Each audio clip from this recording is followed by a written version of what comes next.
نو نن فعل درښیم. فعل کار کولو ته وایي. یو سړی چې کار کوي یعنی دا قلم چې دی دا لیک کوي، د دغه کار لیک دی، لیکن دا په خپله لیک نشي کولی، د دغه شاته قوت کار فرمایي. ګوره پریکټیکلی یې درښیم. دا لیک د ده کول چې دی دا ورب دی، فعل دی. دا د شا لخوا چې بل سړی په لګیا دی کار ځینې اخلي، دا دغه شی دی، فاعل ورته وایي. ښه فاعل چې نه وي کار نه کیږي. کار چوری ہو گئی ہے، قلم گم ہو گیا ہے، په دې کې فاعل سته که نسته؟ څنګه سته؟ ما ترې راوښیاست. قلم ورک سو یا قلم غلا سو، اوس په دې کې فاعل سته که نسته؟ کمه دی، ښکاره خو نه دی نه. میری کتاب چوری ہو گئی ہے. اوس د دغه دپاره په انګریزي کې پیسي وایس جمله ده. پیسي وایس جمله و چی شته وایي چې فاعل یې نه وي معلوم. ښه د پن از سټالن، ټیک سو. دا پن غلا سوی دی. اچھا څه وخت غلا سوی؟ پارون د پن وا سټالن، ټیک سو. اوس نو موږ د پن ویل بي سټالن غلا بسی سړی نه دی معلوم، لہذا موږ ته خو پیسي وایس انګریزان را ښوولی دی. په پښتو کې به څه کوو؟ په پښتو کې هم پیسي وایس شته، خالي په ولد نه یو. پن غلا سوی دی نو خو پیسي وایس جمله ده. نو ولې ژبه زموږ خپله ده، موږ د اردو دغه ویلی دی کار چوری ہو گئی ہے. دا موږ وویل کار چوری ہو گئی ہے. دا کار نون دی، غلا چې ده دا ورب دی، ہو گئی ہے زمانه درښیي. اوس سوی دی، پارون سوی دی، خالی د زمانې امدادي فعلونه دي. ښه نو غلا خو ورب سوی، دا خو اسم سوی. اوس په دې کې فاعل کمه دی نسته. اوس نو هغه شی سوی د کار سټالن سوی که نه سوی؟ اوس چا وړی دی نه یم په خبر ماما. که سړی معلوم دی بای ورسره ولګوه، د هغه اکټیو وایس هم جوړیږي. یعنی د اکټیو وایس فاعل له مخه راځي، کار والا له مخه راځي. اسلم هیز سټالن مای کار، هیز کار هر چا غستی. ښه اوس نو دا څه چم کېږي که دا ته چې وباسې مای کار یا اوس از کار هر چا غستی. کار چا غلا کوي؟ اسلم. اسلم معلوم سړی دی، د دغه زه دواړه کار اخیستل کېږي، د دغه پیسې وایس هم جوړېږي. چې سړی اسلم نه دی معلوم بیا اکټیو وایس نه جوړېږي، بیا د بای والا توری نه ورسره راځي. له پښتنو سره هم دغه کیسه روانه. موږ چونکې په سبق په انګریزي وایو یا په اردو وایو، نو موږ په خپله ژبه ډېر ناولده یو، هر شی وایو لیکن په پوهېږو نه، سټرکچر یې خالي زده کاست. نو کله چې فعل رالی کار کوله، ما کتاب لیکلی دی، ما کتاب لیکلی وو، زه به کتاب لیکم. دا یو بچ دی، دا د تا ته د فیوچر کار درکوي په روان وخت کې. اوس یې ګورئ دلته یو سټرکچر دی، دلته بل سټرکچر دی، دلته بل سټرکچر دی. زموږ خپله ژبه ده، په اردو په انګریزي کې داسې نه دي. د هغو هغه ګډ شان دغه رنګه لیکي. I have written a book. ٹھیک سو؟ دا یوه I had written a book. I will have written a book. یو اصول یې نه بدلیږي، خالی زمانه بدلیږي، خالی هیلپینګ وربز بدلیږي. لیکن پښتو داسې نه ده. پښتو لپاره زموږ خپله ژبه ده، دلته سټرکچر. زه ځکه و تاسو ته ما ته به په ب نه غږیږي، ما له ب ډېر بد کېږي.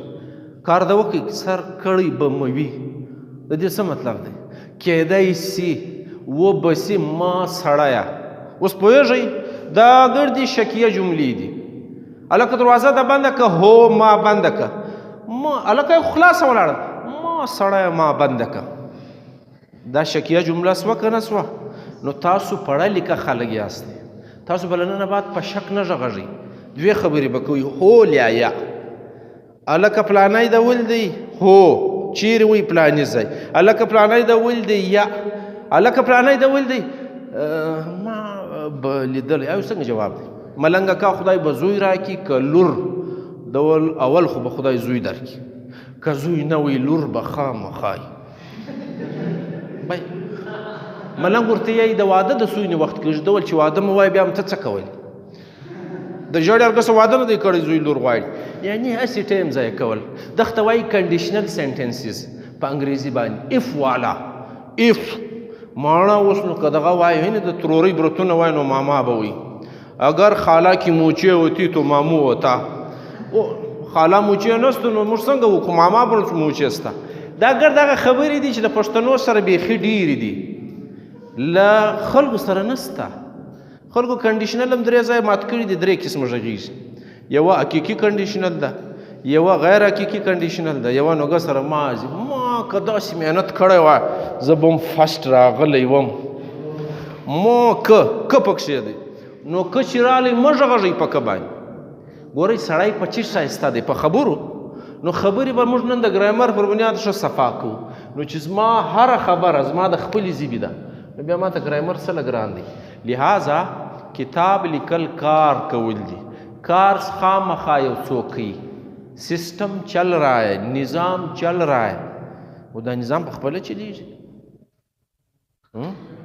دا لمر چې دورې لاړې دا مځکه چې دورې لاړه دا ستوري چې دوی دی کوي په خپله کېږي بس کامن سنس دی چې دا یو شاته قوت لري شاته یو سیسټم لري نو الله تعالی دی نو خالق دی نو هغه دغه راته وایي چې تی لږ چورت پر واس دی خپله را رسوي تر ما نو موږ که فعل وپېژاندئ موږ ته خالق هم ښکاره کېږي موږ که فعل وپېژاندئ موږ ته وجه هم ښکاره کېږي اوس نن فرض که کالج کې کرسۍ ماتې سوي دي ورب دی کرسۍ ماتې سوي دي ته رالې ښه کرسۍ ماتې سوي دي څله ماتې سوي دي چا ماتې کړي دي په خپله هګۍ رالی که نه رالی فایل پس ګرځو که نه ګرځو د دغه کرسۍ ماتول والا یو څوک شته که نسته نو یې څله ماتې کړي دي نو چوکیدار چیرې وي ډیوټي یې څله نه کوله په خپله به سړی معلوم سي د چوکیدار له تنخواه یې کاټ کوي کرسۍ په 1000 روپۍ د را روانه میاشت کې 1000 روپۍ ځینې کاټ کوي بیا برایي راځي په دغه کې معاش بیا ټولنه خرابېږي موږ ښه چای راوغواړه ښه داسې وي ښه لارۍ جنګېدل ښه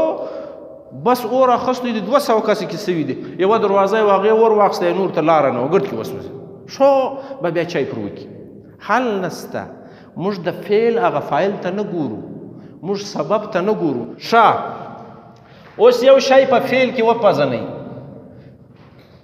کول کېدل ښه دا ته وایي مصدرونه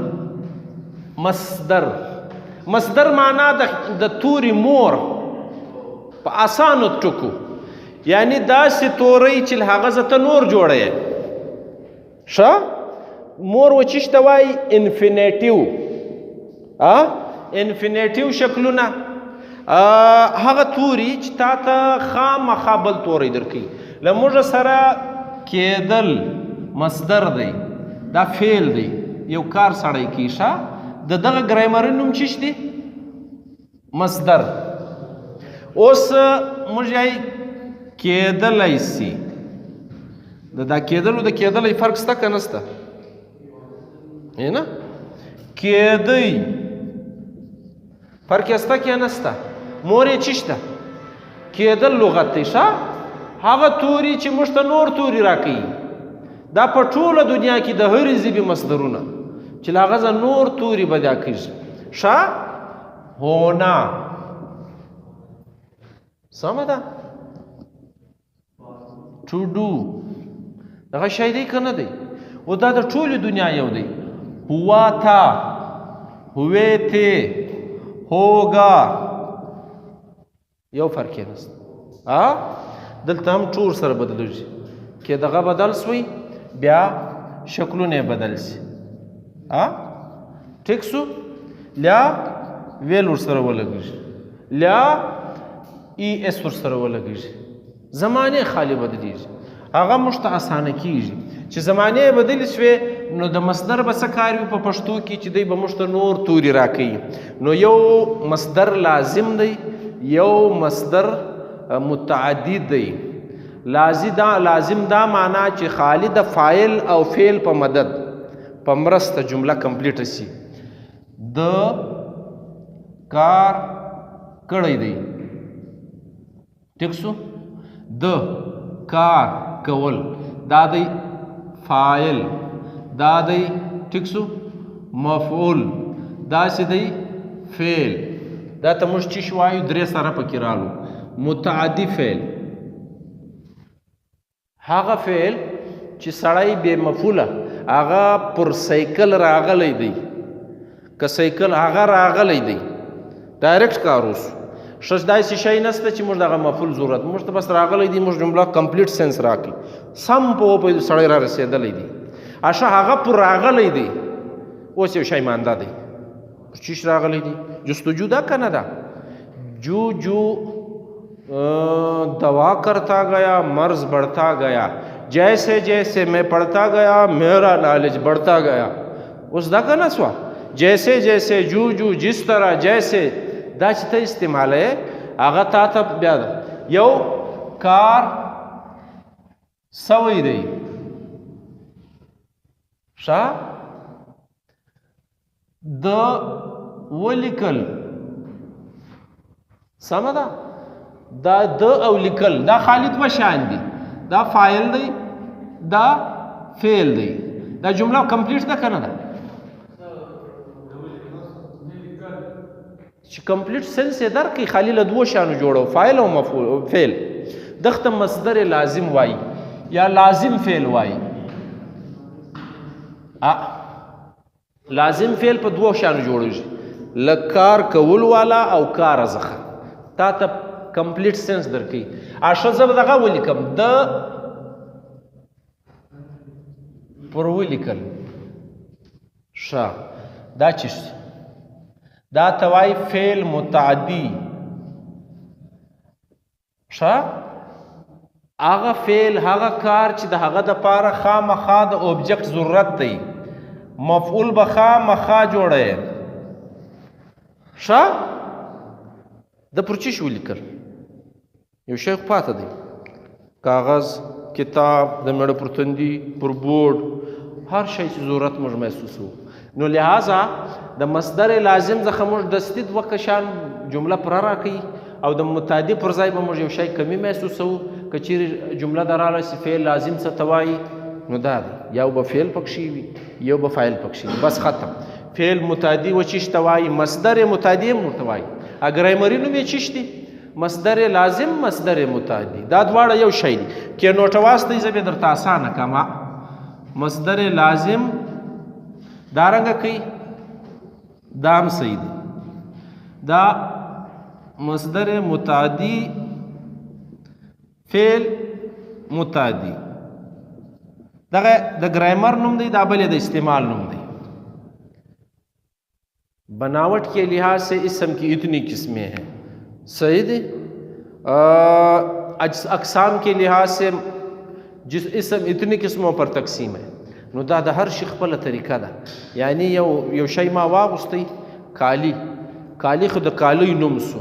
یو بیا د کالیو نوم چیش دی؟ پخواس به ټیټرون ورته ویلی، بل څه بلا ورته وایي کاټن کالی دی پلانا که د کالیو شل نوماین. ډایرکټ کالی خو ګرد پیژنو. اوس لږ نور په ننوځو. موږ له نورو د دننه ګلۍ سره ناولد یو. د موږ سره خپله ژبه ډېره ده. یعنې زه به تاسو ته یم لمونځ ګردو وپېژاندئ یو ذهن ته یو شی ورسېدی لمونځ چیش ته وایي؟ ښه لمونځ وایي و چیش ته؟ لمنزل وایي و چیش ته؟ فعل یې چیش دی؟ لمنزل مصدر لمنزل یعنی یو څوک یادول. نو موږ په لمانځه کې څوک یادو؟ الله تعالی یادو. نو لمنځ المنزل وپېژندل. موږ اوس لمنځ پېژنو، د لمنځ معنا نه پېژنو. یعنی کریم عامر زه پېژنم، د کریم او د عامر په معنا نه یم خبر. کریم عامر دغه سړی دی، کریم چیش ته وایي، عامر چیش ته وایي. نو موږ له دغه اړخونو سره ناولده یو. که چیرې دا له موږ سره اسانه سو، دا زموږ زده سو، بیا موږ توري هم جوړولی سو، جملې هم جوړولی سو. اوس یوه کلیه در ښیم، د فعل کلیه. سمه ده؟ ښه په عربي کې به فعل خامخا درې حرفه وي. په عربي کې به فعل درې حرفه وي او پر درو سرو به زور لګېدلی. سمه ده فرض یې که ه میم دال د دغه چیش جوړیږي حمد چیش ته وایي صفت بیانولو ته تعریف ته وایي ښه دا ورب که نو دی وایي حمده ستاینه وکړه ښه ستاینه کول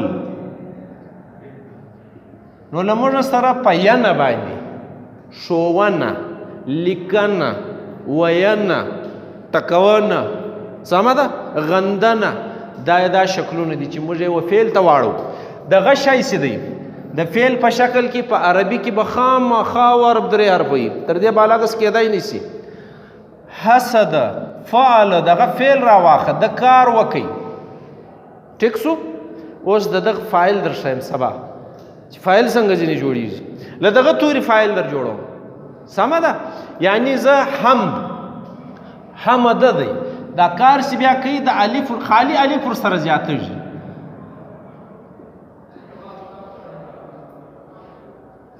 له اول حرف بعد الف لګول کېږي دغه یو توري کې زیاتېږي نور هغه دوه حرفه دا خو چونکې درې دي نو د اول کلیه د دویم کلیه په مابین کې به یو توري الف زیاته اوس د حمد فاعل به چی شوي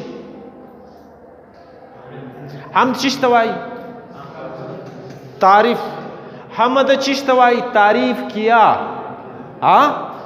جس نے تعریف کی هغه ته چی وایي حامد مانا چیش ده تعریف کرنے والا بس خالی والا اور سر لګوي هم بس صحیح دی کرنے لکه واسطه تعریف والا اوس اسانه سو کنه سو نو دا توري که موږ له راغلی وو پښتو له خو دغسې دي که زموږ د پښتو خپل رنګ غواړئ نو دا دی ښوونه لیکنه ټیک سو وینه بېل لفظونه دا عام موږ فعلي شکلونه لرو له موږ سره خپله ژبه ده که چیرې نسته جوړول تورې را سره دی نو موږ به دا سټرکچر راواخو بای جوړونه کوم سمه ده جوړول سره کوم یو شی سره تړم ګنډنه کوم ګنډل مصدر را سره دی فعلي شکل را سره دی اوس یې کار ته راوړم ډایرکټ نو زه ګنډنه کوم زه لیکنه کوم زه ښوونه کوم